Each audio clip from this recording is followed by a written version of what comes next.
కూరలవ్వ అని ఒక ఆవిడ ఉండేది. ఆవిడ పాపం ఆకుకూరలు తెచ్చి ఉడికించి రమణ మహర్షికి పెడుతూ ఉండేది అరుణాచల పర్వతం మీద ఉన్నప్పుడు. ఆవిడ మహాతల్లి లక్ష్మి అనేటటువంటి ఒక ఆవు రూపంలో పుట్టి ఆశ్రమానికి వచ్చింది.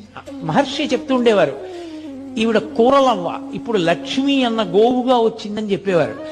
దానికి ఎంత స్వాతంత్రం! అది తిన్నగా రమణ మహర్షి దగ్గరికి వచ్చేది. ఆయన కౌపీనం ఒకటే పెట్టుకుని కూర్చుని ఉండేవారు. ఆయన ఒళ్ళంతా నాకేసేది.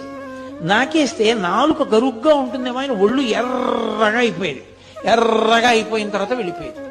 ఆయన హాల్లో కూర్చుని ఉంటే వచ్చి ఆయనకి రోజు ప్రదక్షిణం చేసి, అది రాత్రి పడుకోవడానికి వెళ్ళిపోయే ముందు ఆయనకి ప్రదక్షిణం చేసి నమస్కారం చేసి వెళ్ళిపోయేది. గోశాల కట్టారు. గోశాల కడితే గోశాలలోకి ఆ ఆవుని పంపిస్తున్నారు. అది వెళ్ళలేదు. ఎంత తోసినా వెళ్ళలేదు. అది అందరినీ తప్పించుకుని పరిగెత్తుకుంటూ హాల్లోకి వచ్చి రమణ మహర్షి ముందు నించుంది.